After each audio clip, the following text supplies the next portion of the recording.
বাংলাদেশে education system কোনোদিনও change হবে না, মানে এইটার মতো থার্ড ক্লাস এডুকেশন সিস্টেম আর পৃথিবীর কোথাও নাই।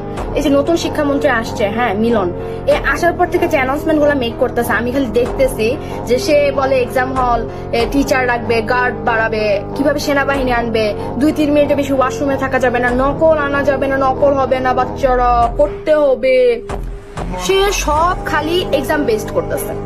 মানে মানে বুঝতে পারতেছেন, সে সব খালি এক্সাম বেস করতেছে। আমি তাহলে এখন পর্যন্ত বলতে শুনলাম না যে এডুকেশনের ক্লাস 9-10 এ বই এই চেঞ্জ আসবে, এই পড়াটা থাকবে, টপিকটা এরকম হবে, পোলাপাইন যেন আরো আরামসে পড়তে পারে। না, পোলাপাইন কেন চিট করে? তোমরা সব মুখস্থ বিদ্যায় ঢুকাইছো, পুরা মানে সৃজনশীল মানুষ মুখস্থ করে যায়। আমি কখনো ক্রিয়েটিভ নিজে থেকে লেখা পাশ করতে পারতাম না, ভালো মার্কই তুলতে পারতাম না বাংলায়।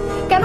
কারণ হচ্ছে আমাকে গাইড ফলো করতে হবে, ওই নিয়মে সৃজনশীল। ভাই সৃজনশীল মানে ডাকি তাহলে মানে আমি যদি আমার মন মতো করে সাজায় না লিখতে পারি, মানে ভ্যালিড পয়েন্ট গুলো যদি সাজানো হয়, আমার কেন গাইড ফলো করতে হবে? তুমি সেখানে ফোকাস করো, গাইড কেন আছে, পোলাপাইন কেন কোচিং এ, ক্লাস 1-12 বাচ্চারা কোচিং করে, 5টা-6টা করে কোচিং করে, এগুলো তুমি বন্ধ করো। পোলাপাইনে পড়ার মানটা উন্নত করো।